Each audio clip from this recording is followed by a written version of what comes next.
Hello, everyone. I'm Rebecca, your narrator. Today, I'd like to share my story. Like many of you, I've faced my fair share of challenges, particularly with my mother-in-law, Emma. She's the type who loves to take charge and frequently oversteps the boundaries that my husband, Anthony, and I have set. Despite our multiple warnings, we struggle to enforce these boundaries, allowing Emma to exert a considerable influence over our lives for quite some time. It's not that she was outright rude or openly disliked me, but she had her subtle ways of showing her discontent. She didn't hesitate to critique my personal style, and strangely enough, she didn't hold back on her comments about her own son either. The list of things she's done without our approval is extensive, but one particularly striking instance was our wedding. Emma took it upon herself to change everything from the decorations and flowers to the cake. We managed to stop her from altering the venue, but for everything else, we had to either go along with her choices or incur financial losses. When confronted, her response was always that she believed she knew best and had superior taste. Her expensive preferences did little to mask her lack of respect for our choices, which was both insulting and frustrating. As for Anthony, he found it challenging to stand up to his mother. Cutting off contact was never on his radar. I tried my best to overlook her intrusions, and for a while, things remained stable. That was until Emma found a new way to assert her opinions. After years of saving, Anthony and I finally bought our dream home. It was perfect for us, and I took great care to decorate it in a way that reflected our personalities. However, Emma's reaction was far from pleasant. She criticized our choices and the way we'd styled the place, claiming it looked cheap and tasteless. She insisted we should have consulted her, but we made it clear that our decisions were final, and we loved our home just as it was. Despite her protests and offers to improve our space to her liking, we stood firm. Our home was a reflection of us, not her, and we intended to keep it that way. In sharing this, I hope not only to vent but to connect with others facing similar challenges. It's a reminder that while we can't control how others behave, we can choose how we respond and what we hold dear. I've never appreciated how forcefully Emma insisted we make changes based on her suggestions, but this time, Anthony and I were resolute in keeping her out of our decisions. Despite her relentless texts, calls, and unexpected visits, we held our ground. But Emma wasn't one to back down easily. She devised a more cunning approach to disrupt our peace. To celebrate finally purchasing our home after years of saving, Anthony and I decided to treat ourselves to a short vacation out of state. It had been ages since we'd been able to get away, and with a bit of extra money, it felt like the perfect opportunity. Our home was supposed to be empty during our trip, but a kind gentleman from our neighborhood in his 70s offered to keep an eye on it. He promised to notify us if anything seemed out of the ordinary, though we weren't expecting any trouble. Imagine our surprise when he called to inform us that he saw 4 women entering our house. Alarmed, we pressed for details, and one woman's description unmistakably matched Emma's. Confused and irritated, Anthony and I needed to understand what was happening. I called Emma directly to confront her. "Emma, what are you doing at our house? Our neighbor saw you and some people entering." She replied nonchalantly, "Oh, I'll be staying here for 2 weeks with my friends, just 4 of them. But don't worry, no wild parties or anything. We thought it would be nice to spend some quality time together. Plus, your house could use some looking after. Think of it as us house sitting for you." "But we're not even home. Why would you bring your friends over without us there?" I asked, bewildered. "Don't fret, I'll entertain them. And with the recent break-ins around your neighborhood, consider this us keeping your place secure. It's better this way, especially with all the valuables you and Anthony have. We wouldn't want anything to go missing now, would we?" Emma reasoned. While her justification had some merit, her approach was entirely uninvited and invasive. It was yet another instance of her crossing boundaries, disguised as concern for our new home. Her tone during our conversation left me feeling uneasy and suspicious. The casual way she mentioned house sitting felt too convenient, almost as if she had orchestrated this visit well in advance. The fact that she arrived with friends unannounced, knowing we weren't home, raised several red flags for me. It appeared she had used her key to enter our house, and I shuddered to think what could have happened if our neighbor hadn't noticed and informed us right away. I was grateful for his vigilance, but I couldn't shake the feeling that my gratitude might be premature, as something unsettling loomed in my thoughts. I shared my concerns with Anthony, expressing how uncomfortable it made me that Emma was bringing strangers into our home. It just didn't sit right, and I struggled to understand her motives. Anthony seemed to take it in stride, believing it was fortunate that someone was looking after our home, which might deter burglaries.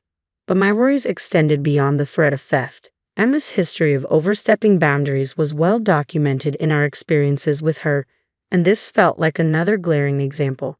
He tried to reassure me, suggesting we address the issue with Emma once we returned home. He acknowledged that his reluctance to confront his mother had to change, especially given her recent actions. I understood his difficulty, knowing that Emma had raised him alone, but something had to give. I still felt anxious, not entirely reassured by Anthony's resolve. The following day, our neighbor's call only heightened my unease. He asked if we were still on vacation, and I explained Emma and her friends were at our house, supposedly to keep it safe. His next words sent a chill down my spine. He reported hearing a lot of noise coming from our home, not the usual sounds of someone living there, but more akin to renovation work. This unexpected news left Anthony and me speechless, grappling with the implications of Emma's actions in our absence. The situation was becoming increasingly alarming, challenging our initial perceptions and forcing us to confront the unsettling reality awaiting us upon our return. The revelation from our neighbor made everything fall into place. Emma, my mother-in-law, had often expressed her disdain for my decorating skills, deeming them tasteless while insisting she knew better. Her sudden silence regarding our decor after learning about our short getaway now felt ominously significant. Anthony speculated about the nature of the noises, wondering if there might have been a misunderstanding. However, the neighbor's observations of delivery trucks bringing in interior decoration items and the sight of Emma and her friends actively participating in the changes left no room for doubt. It turned out that one of her companions was a known interior decorator, a detail that only deepened our suspicions.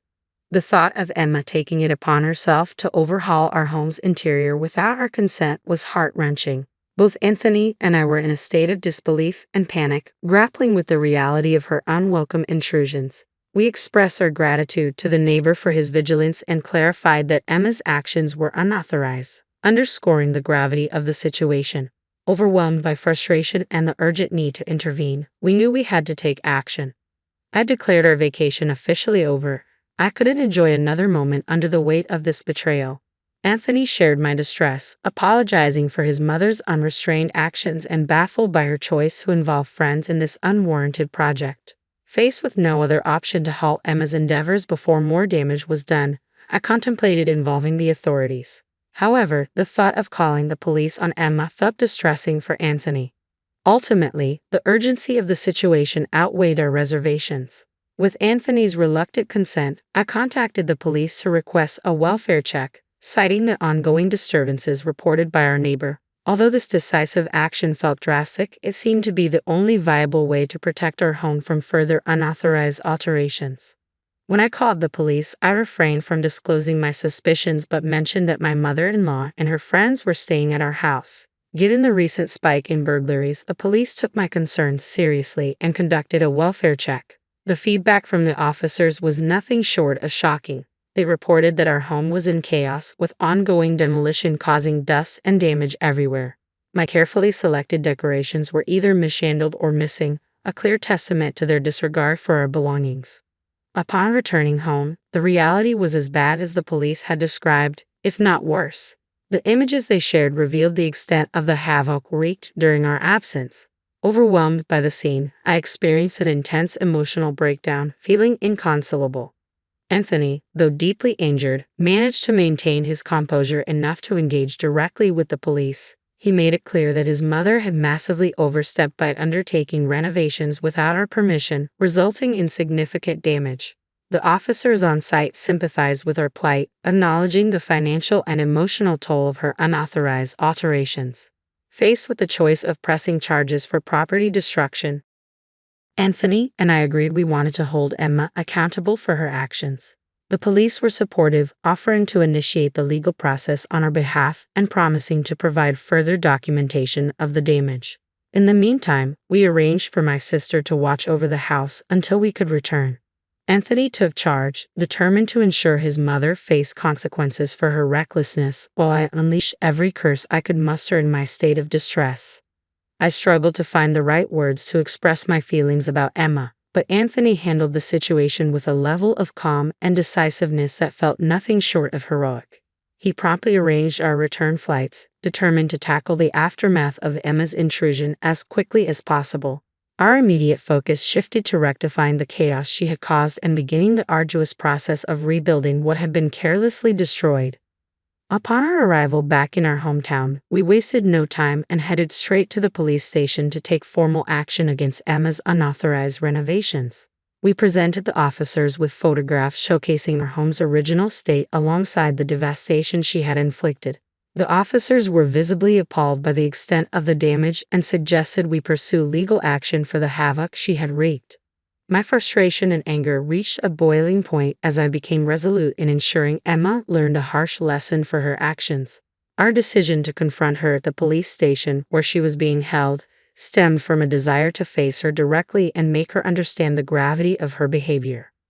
When we finally saw Emma, she responded with a feigned innocence and confusion, questioning why she had been incarcerated as if she were unaware of the chaos she had caused. Her lack of remorse, coupled with her insistence that she was merely helping us by imposing her tastes on our home, was infuriating. Anthony, equally incensed, challenged her delusion head-on, confronting her audacity and utter disregard for our wishes and property. Emma's defense dripped with entitlement as she asserted that her intentions were to enhance our home, completely oblivious to the personal and financial turmoil she had created. She even had the audacity to critique my taste, proposing to fix everything if released, unaware of the severity of her actions.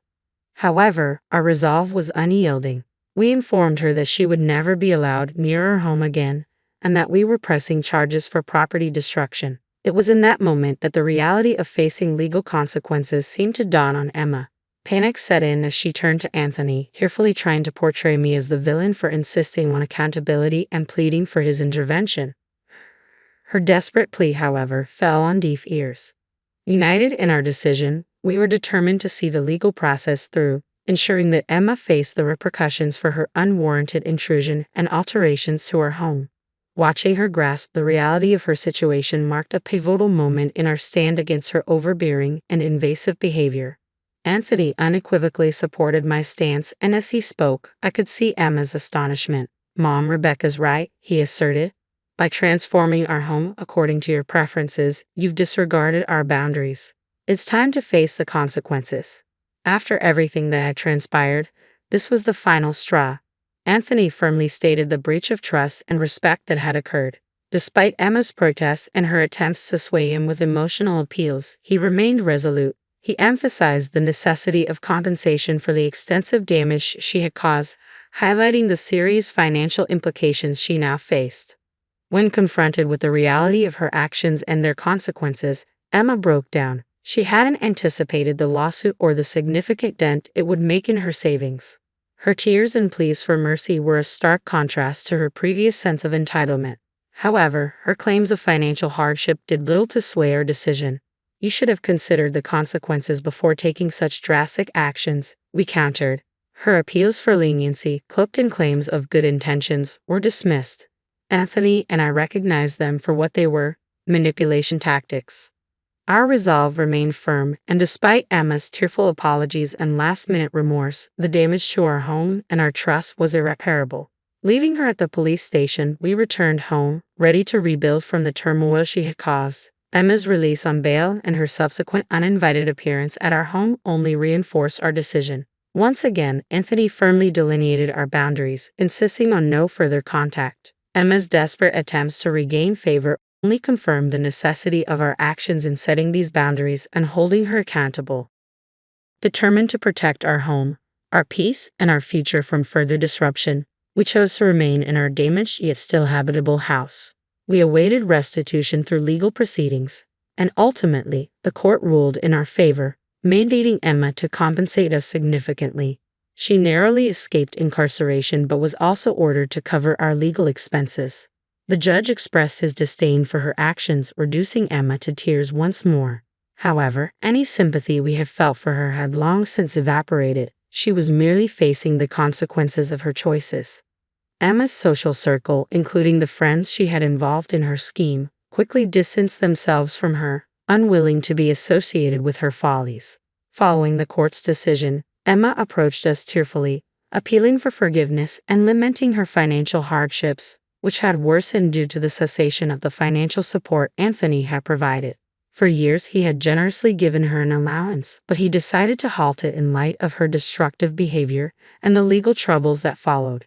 Despite her desperate pleas highlighting her dire financial situation, we remained unmoved. Anthony stood firm in his resolve, stressing the importance of facing the repercussions of one's actions. Emma suggested moving into our guest room as a means to reconcile and perhaps regain financial stability, but we unequivocally refused. Anthony made it clear that she was no longer welcome in our home or our lives, signaling a period of no contact to allow us to heal and reassess her place in our lives, if there was any place left for her. Emma's reaction to Anthony's stance was one of disbelief and desperation, culminating in an emotional scene on our doorstep. However, having witnessed her manipulative tactics firsthand, we were resolute in our decision to sever ties. In the months that followed, we experienced newfound peace. The absence of Emma's judgmental presence allowed both Anthony and me to embrace a more carefree and positive outlook on life. This ordeal prompted us to consider maintaining this distance permanently, hopeful for a future free of turmoil and interference. As we navigate this journey, we seek support and understanding, believing that this decision will lead us toward the fulfilling life we've always envisioned.